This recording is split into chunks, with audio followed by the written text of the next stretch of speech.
que nous allons voir ensemble.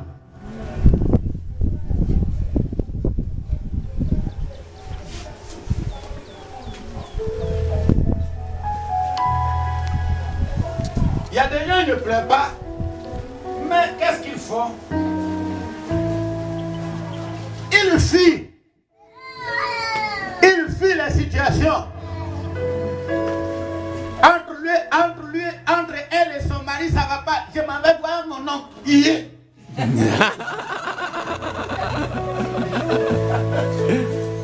Oui, les difficultés que tu vois là, on ne les fuit pas. Si tu veux fuir, il va te poursuivre. Va voir qu'il va te trouver là-bas.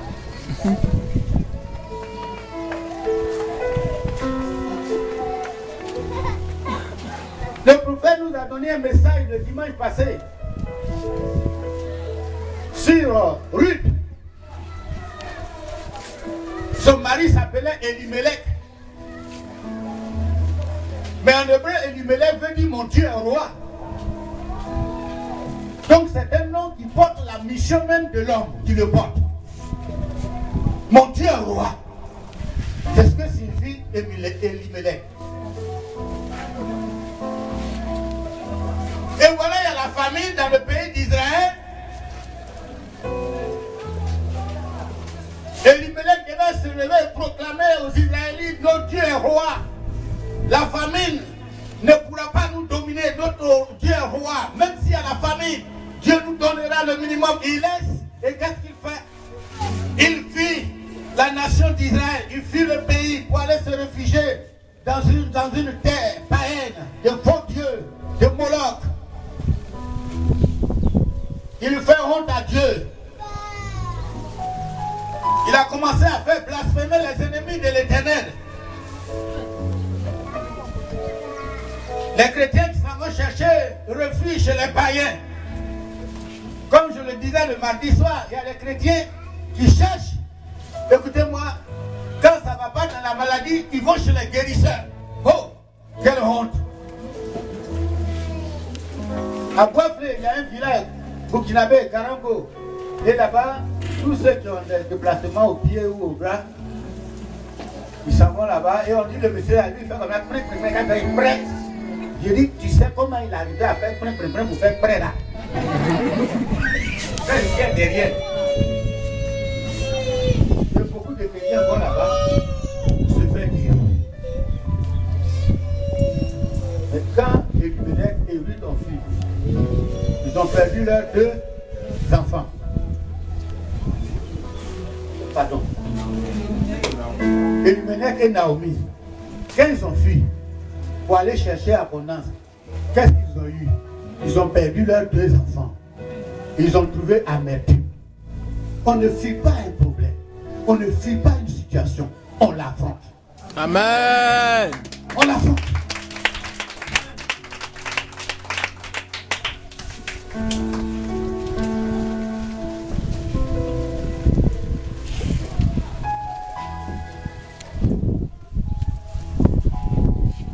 Gloire à Jésus. Alléluia.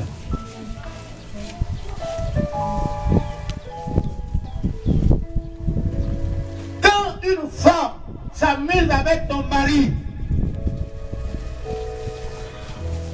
toute femme qui voit un homme marié et qui accepte de faire du commerce avec cet homme est une vraie sorcière.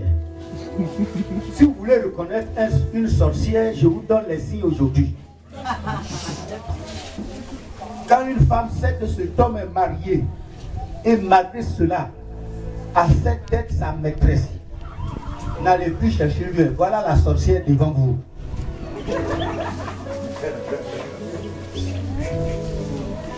Et vous devez la combattre parce que vous avez les armes du Seigneur. Et puis tu dis, je m'en vais chez mon grand frère. Tu laisses ton foyer à une sorcière. Elle va ériger des hôtels maléfiques dans ta maison. Et pour finir, tu payeras le prix le plus fort. Tu dois t'élever. Et tu dois dire, Seigneur, tu m'as dit dans ta parole que le mariage soit honoré de tous et que le lit conjugal doit être exempt de souillure. Mais ce n'est pas ce que je vois.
Quand il va sortir maintenant, la maîtresse va dire, tu viens ce soir, elle dit non.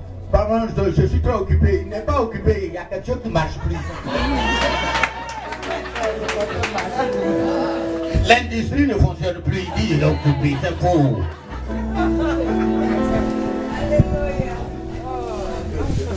Tu peux prier. Quelqu'un veut jouer avec ton mari, ta femme, et tu lui laisses le terrain. Alors que tu as tout. Une parole que tu vas dire va arriver. Parce que tu es dans tes droits. Amen. Frère, on ne fuit pas un problème. On affronte un problème. Tu sais le chien là, quand tu fais, mais quand tu fais comme ça, qu'est-ce qu'il fait? Il se dit.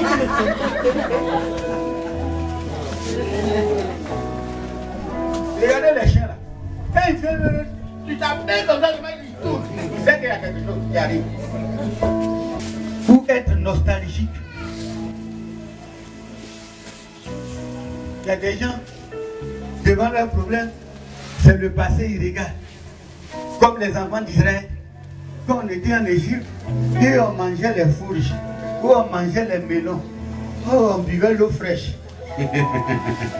Mais ils oubliaient que quand ils étaient en Égypte, ils étaient esclaves. Quand ils étaient en Égypte, ils travaillaient dur. Quand ils étaient en Égypte, ils étaient bafoués. Quand ils étaient en Égypte, on tuait leurs enfants mal. Ils oublient tout cela. Il dit, quand on était en Égypte, maintenant on est désert, on souffre. Frère,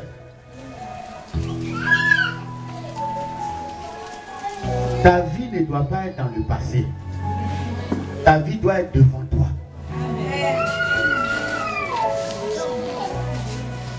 Il y a des gens qui aiment dire, si je savais, laisse ça. Tu sais maintenant. Donc, il ne faut pas dire si je savais. Tu sais maintenant. Hein? Tu sais maintenant, non? Alors, c'est suffisant. Pour qu'à partir de ce que tu sais, tu commences à agir. Amen.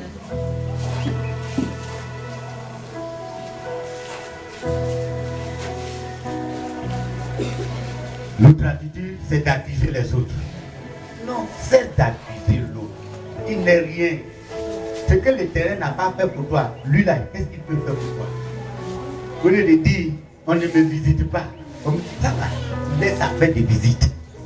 Ce que tu veux que Dieu fasse pour toi maintenant, bam, il le fera. Même s'il n'y a pas de visite. Alléluia. Et c'est ce qui est important. Ton attitude déterminera ton miracle. Je voudrais maintenant achever par quelques bonnes attitudes qui peuvent provoquer le miracle dans votre vie. La première des choses, sache que derrière un problème têtu se cache un esprit, se cache une puissance maléfique. La Bible dit qu'un jour Jésus devait traverser le lac pour passer de l'autre bord pour encore évangéliser des contrées. Et Jésus, qui avait travaillé, a pris la barque avec ses enfants et s'était assoupi, s'était endormi dans la barque. Et pendant qu'ils étaient dans la barque, voilà que le vent s'est mis à souffler et que les vagues ont commencé à s'élever au point même de noyer la barque. Alors les disciples, dans un premier temps, ils ont essayé de lutter contre l'eau. Ils ont essayé de vider. Ils ont essayé, ils étaient fatigués. L'eau, le vent devenait plus fort. La barque était ballottée plus fort. Et cette fois-ci, qu'est-ce qu'ils ont dit? Ils ont crié, Seigneur, nous périssons. Réveille-toi. Et la Bible dit que Jésus s'est réveillé. Et s'étant réveillé, Jésus dit au vent, on dit il menaça le vent, il dit,